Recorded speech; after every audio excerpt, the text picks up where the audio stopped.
Génesis, el código del origen. Lo que conoces como realidad comenzó en el silencio más aterrador que puedas tú imaginar. No había tiempo, no había materia, no había espacio. Solo una oscuridad densa, un abismo de posibilidades infinitas, esperando una orden para existir. La mayoría de las personas caminan por el mundo creyendo que el orden es lo natural, pero el orden es una conquista diaria sobre el caos. En el principio, no hubo una explosión accidental, hubo una intención deliberada. Si hoy sientes que tu vida es un desorden sin sentido, es porque has olvidado que fuiste diseñado por el mismo código que separó la luz de las tinieblas. Estás a punto de entender que la creación no fue un evento del pasado, sino el manual de guerra para todo aquel que pretende construir algo eterno en un mundo que se desmorona. El abismo no es solo oscuridad, es la ausencia total de estructura. La Biblia lo describe como algo desordenado y vacío. En términos de gestión y liderazgo, este es el punto más bajo de cualquier proyecto, de cualquier vida o de cualquier nación. Es el estado en que los recursos están ahí, pero no tienen propósito. Y en medio de ese silencio absoluto, el espíritu no estaba observando pasivamente, estaba moviéndose, incubando sobre la superficie de las aguas. La creación comienza con el movimiento antes que con la palabra. Antes de que el primer átomo de luz fuera decretado, ya había una presencia preparando el terreno. Esto destruye la idea de la suerte. Nada surge de la nada. Todo lo que ves hoy como una estructura sólida comenzó como una intención moviéndose en la oscuridad. El primer decreto no fue una sugerencia. Sea la luz. En ese instante, la física fue escrita. La luz no solo iluminó el espacio, la luz introdujo la primera distinción. Crear es, ante todo, separar. Separar lo que sirve de lo que estorba, lo que es verdad de lo que es mentira, lo que es luz de lo que es tiniebla. Dios no llamó a la luz buena hasta que la separó de la oscuridad. Si en tu vida no hay límites claros, no hay creación, solo hay confusión.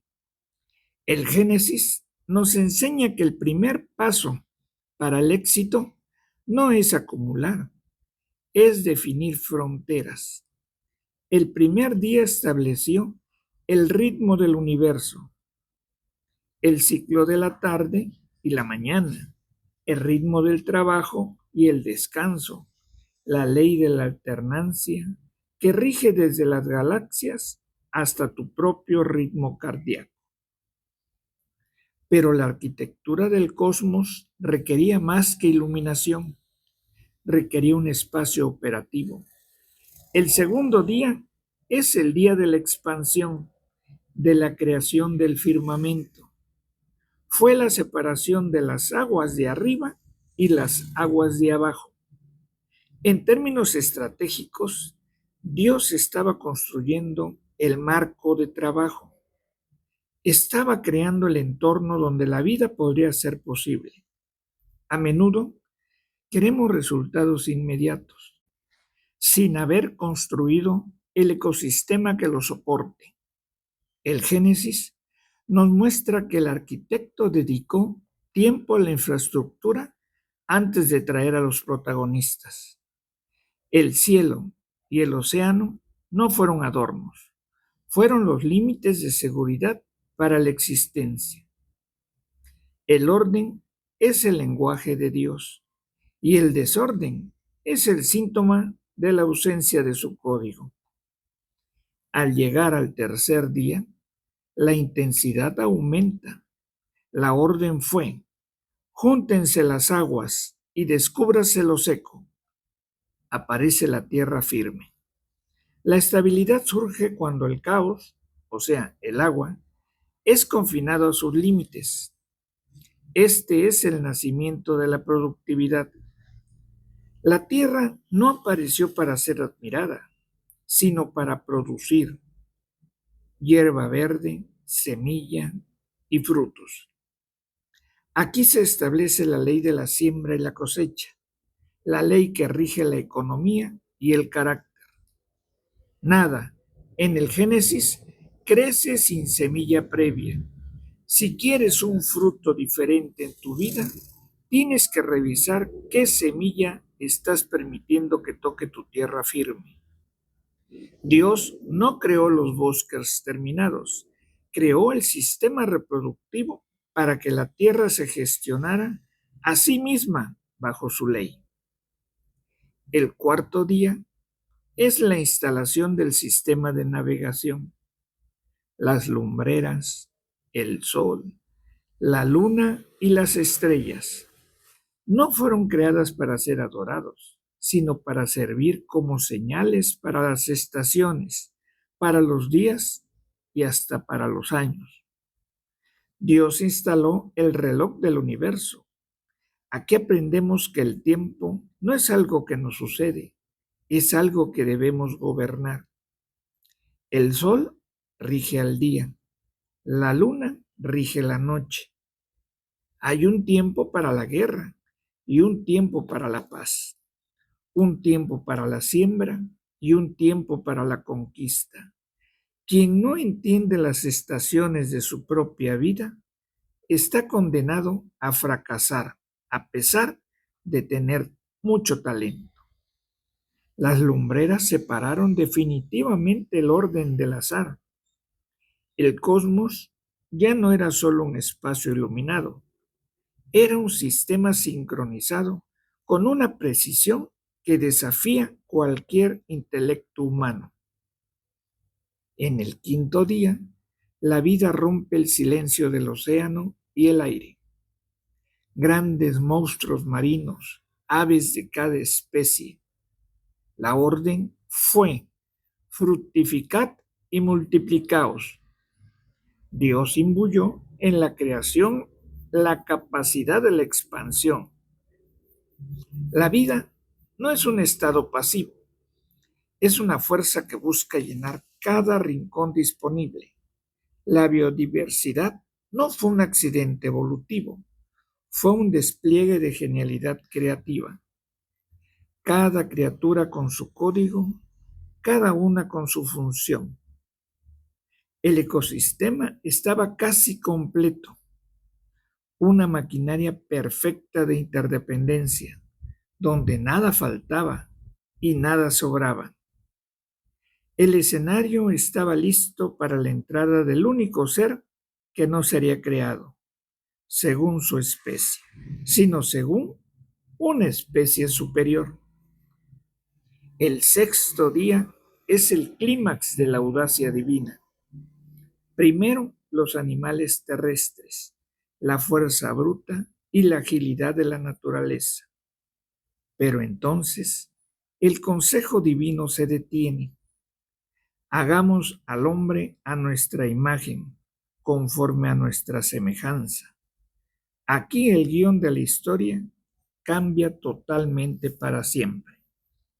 El hombre no fue hecho para ser parte del paisaje, fue hecho para tener dominio. Dominio sobre los peces, sobre las aves, sobre las bestias y sobre toda la tierra. La palabra dominio en el código original no significa tiranía, significa gestión magistral.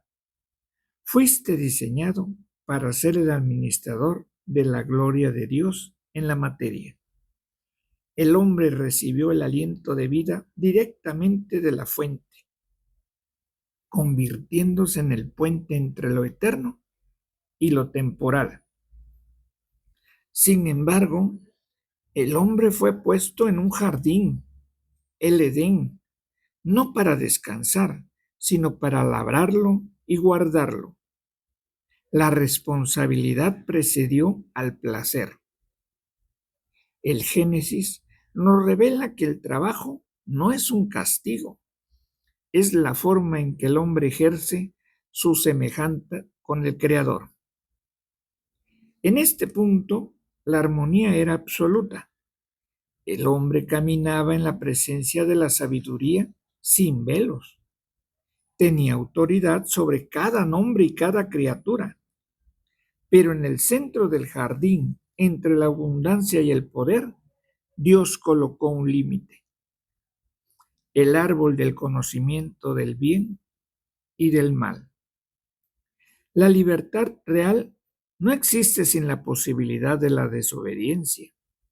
El dominio del hombre sobre la tierra dependía totalmente de su sumisión al código superior.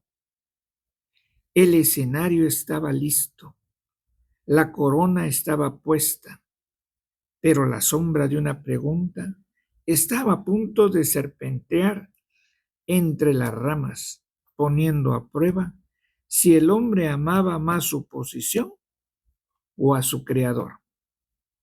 Amén. Aquí la fractura del diseño y el nacimiento de la guerra interna. El hombre permanecía en la cúspide de la creación, vestido de una autoridad que no conocía la duda ni el cansancio. Tenía el dominio, tenía el propósito y tenía la presencia. Pero el dominio sobre el mundo exterior es una ilusión si no se posee dominio sobre el mundo interior. El Edén no era solo un jardín de delicias, era un campo de pruebas para el carácter. La verdadera libertad no se demuestra cuando todo está permitido, sino cuando, teniendo el poder de elegir, decides alinearte con el código que te dio la vida. En el centro de la abundancia, el límite no era una privación, era la salvaguarda de su divinidad. Pero la serpiente no atacó la fuerza del hombre, atacó su percepción. La caída no comenzó con un mordisco a una fruta, comenzó con una grieta en la confianza, una duda sembrada sobre la intención del arquitecto. En ese instante, el diseño perfecto sufrió su primera fractura y el eco de ese choque todavía resuena en cada una de tus decisiones diarias. La caída es el evento más incomprendido de la historia humana. No se trata de una fábula moralista sobre la desobediencia infantil. Es la crónica de un golpe de estado fallido contra la realidad misma. La serpiente, el ser más astuto del campo, no utilizó la violencia, utilizó la dialéctica. ¿Con que Dios os ha dicho? Esa es la pregunta que inicia toda decadencia. Es la invitación a cuestionar los principios absolutos en favor de una interpretación personal y conveniente.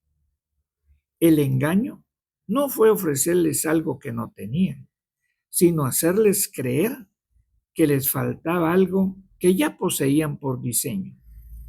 Les prometió que seríais como dioses, ignorando que ya habían sido creados a imagen y semejanza de Dios.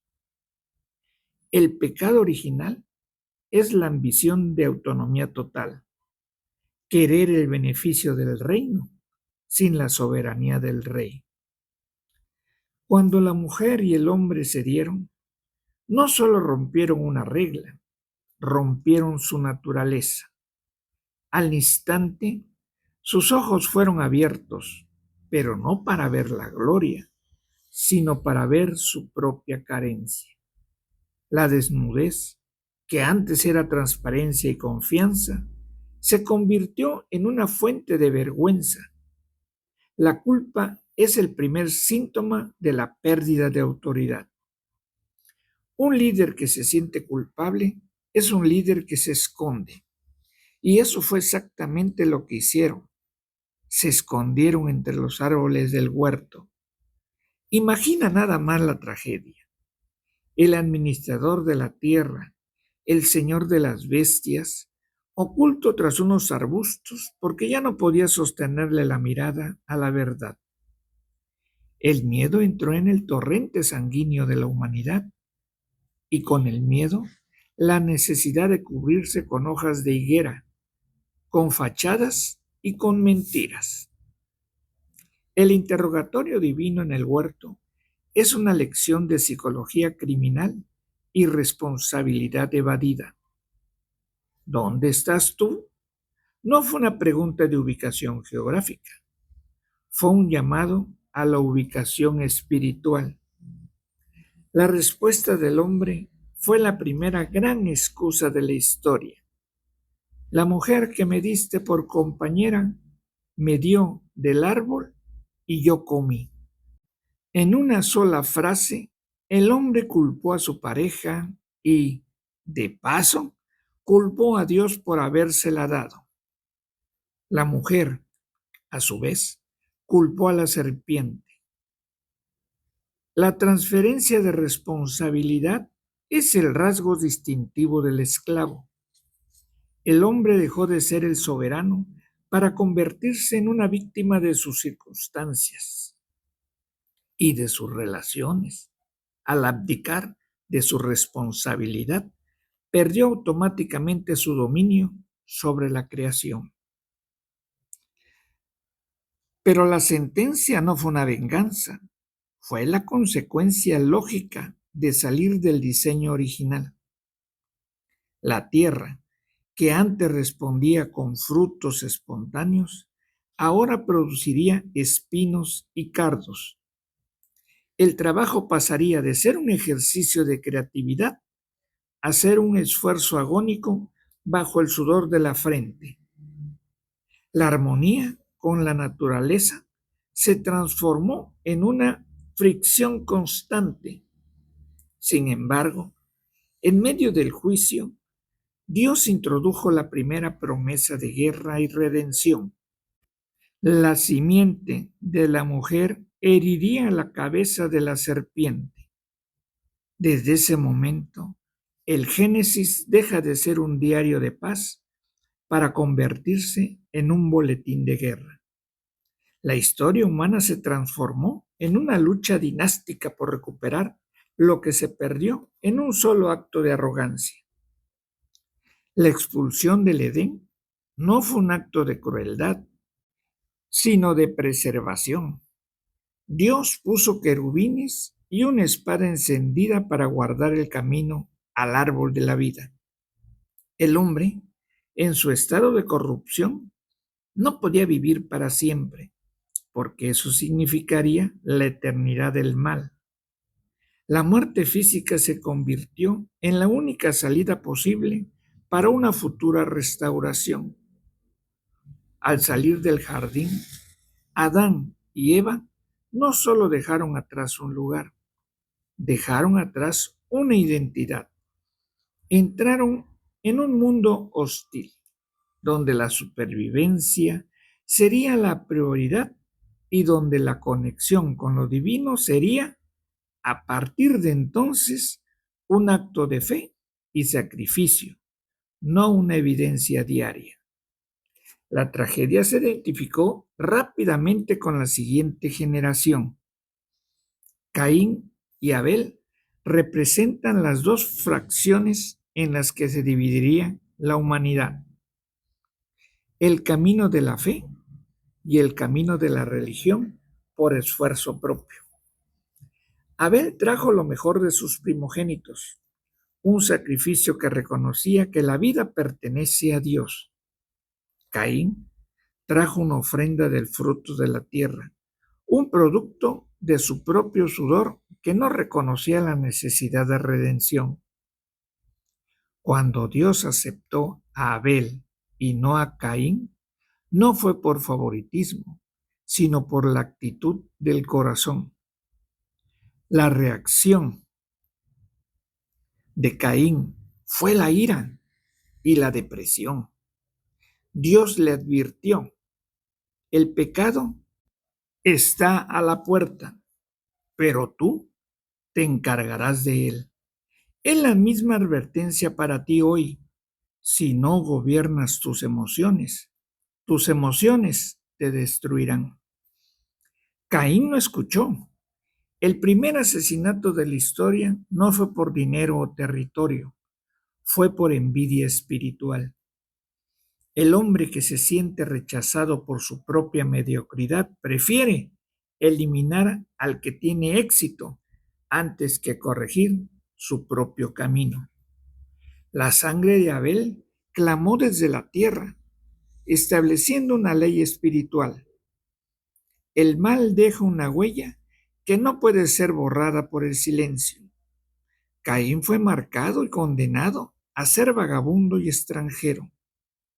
La civilización de Caín comenzó a construir ciudades y a desarrollar tecnologías, pero lo hacía para protegerse de un Dios al que ya no conocía. Es el nacimiento del humanismo secular, construir un paraíso artificial para olvidar que perdimos el real. El bloque 2 cierra con una humanidad que se multiplica en número, pero se divide en espíritu. Es decir, este bloque que estamos escuchando. La línea de Caín avanza en poder terrenal, pero se aleja de la fuente de la vida. La maldad comenzó a crecer como una infección sistemática, infiltrándose en cada pensamiento y en cada intención del corazón humano. El diseño original parecía estar al borde del colapso total. Los gigantes de la soberbia caminaban sobre la tierra y el arquitecto, observando la degeneración de su obra maestra, se preparaba para una intervención radical. La paciencia divina tiene un límite y el mundo estaba a punto de descubrir que cuando el hombre se niega a ser el administrador de la vida, se convierte en el arquitecto de su propia destrucción bajo las aguas del juicio. Ahora les comentaré el reinicio del sistema y la ley del superviviente. La infección de la soberbia humana había alcanzado su punto de saturación. Lo que comenzó como una duda susurrada en un jardín se había transformado en un grito de guerra contra el cielo. El Génesis nos narra una de las etapas más oscuras de nuestra prehistoria, un mundo donde la violencia era la única moneda de cambio y donde la imaginación del hombre era una fábrica incesante de perversidad. El diseño original estaba tan desfigurado que la justicia demandaba una intervención radical. No se trataba de un Dios impulsivo reaccionando con ira, sino de un arquitecto viendo cómo su obra se caía a pedazos por la negligencia de sus administradores. Cuando el sistema está tan corrompido que no puede ser reparado, la única opción es el reinicio. Pero incluso en medio de la sentencia de muerte global, el código de la vida siempre deja una vía de escape para aquel que decide caminar en una frecuencia diferente a la de su generación. Aquí es donde la historia de Noé deja de ser un cuento de barquitos para convertirse en el manual de supervivencia definitivo para el hombre que debe construir su futuro en medio de la tormenta. Sabemos que la Biblia registra un lamento divino que debería hacernos estremecer. Le dolió en su corazón.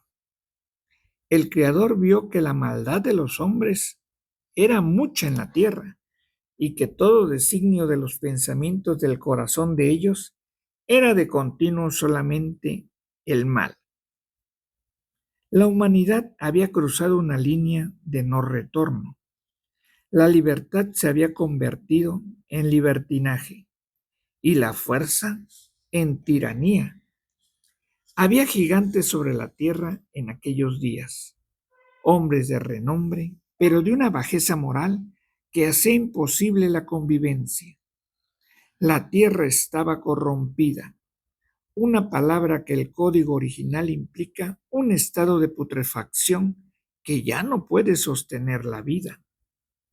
Mas, sin embargo, en ese océano de oscuridad, el texto arroja una luz de esperanza.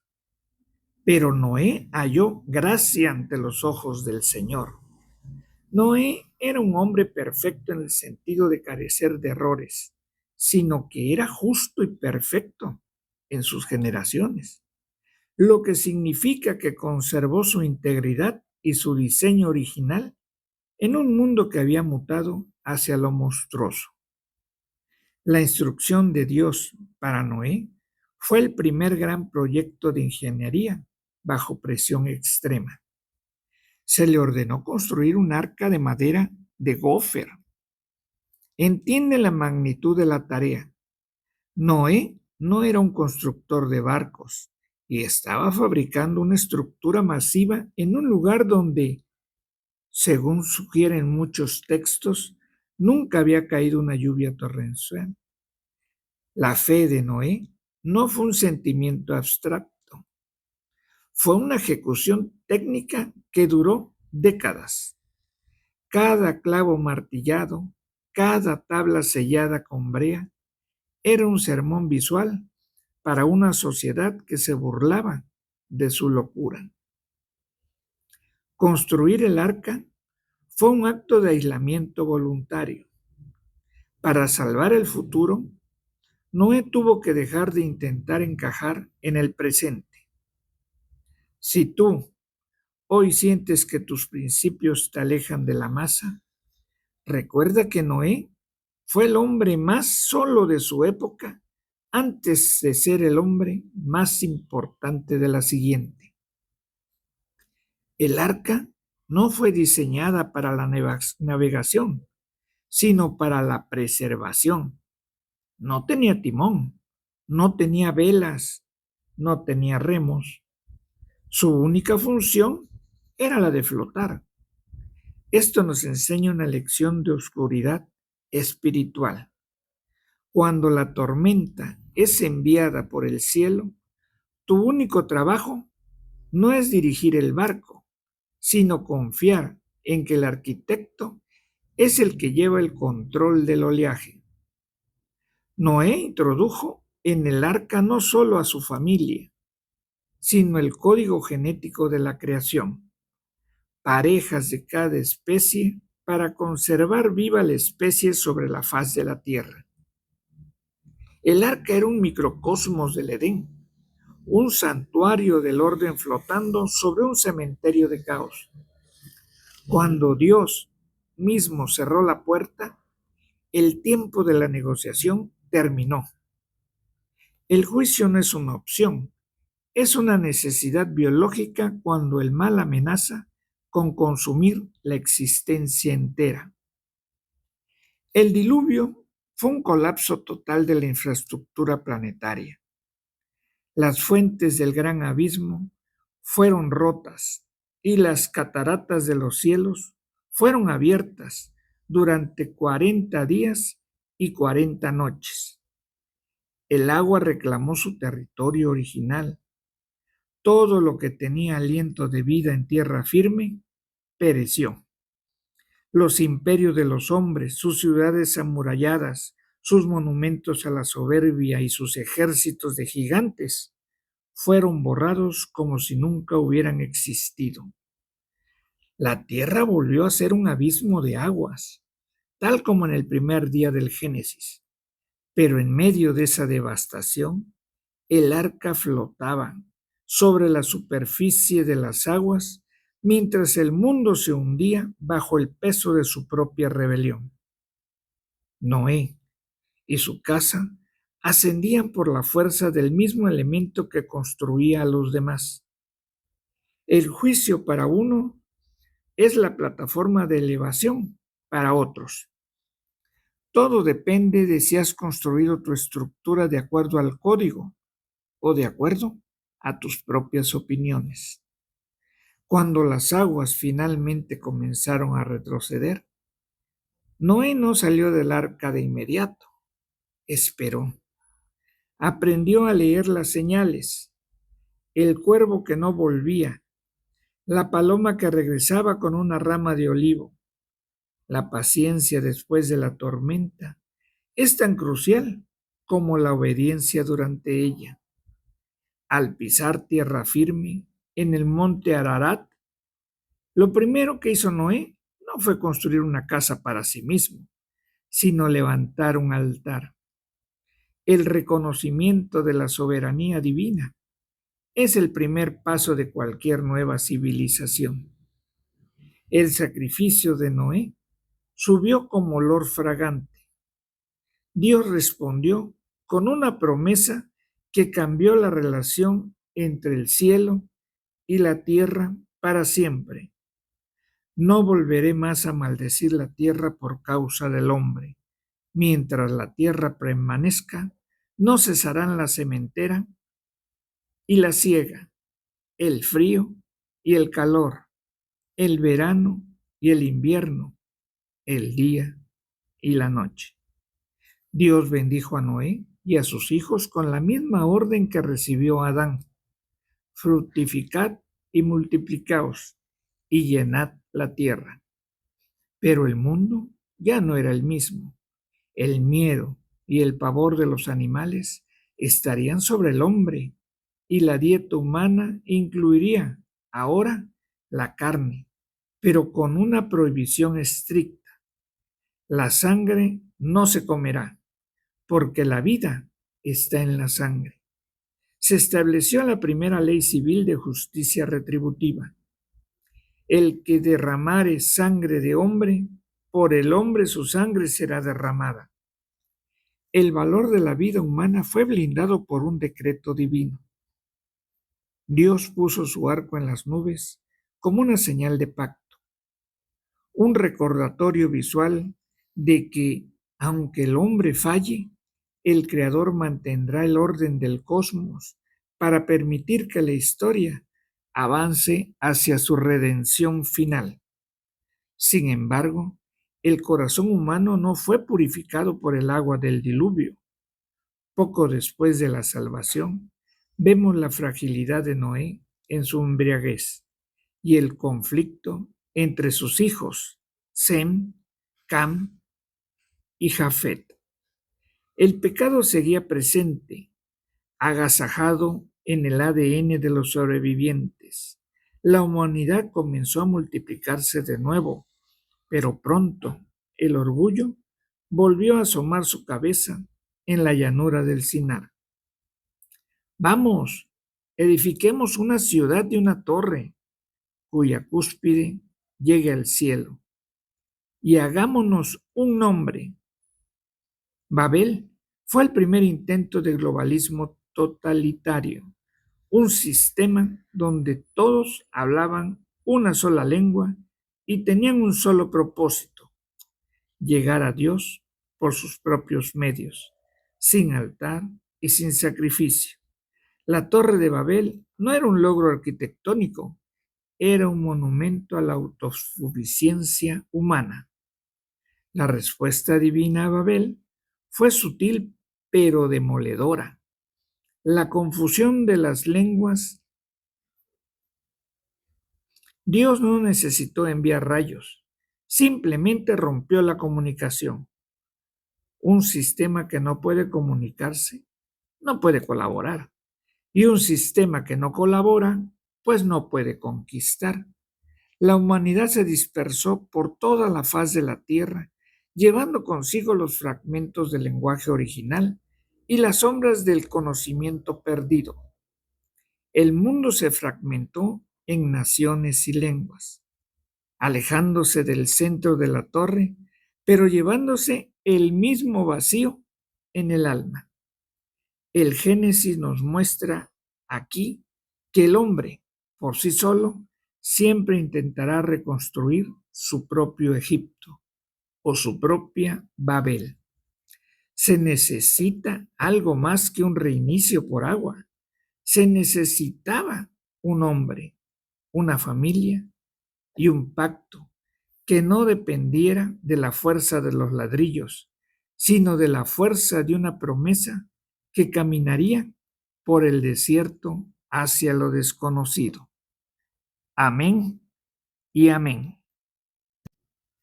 Amigos, solo les pido que se suscriban al canal y que tomemos acción, escuchando y viendo todos los días un video que nos llega al corazón. Amén y amén.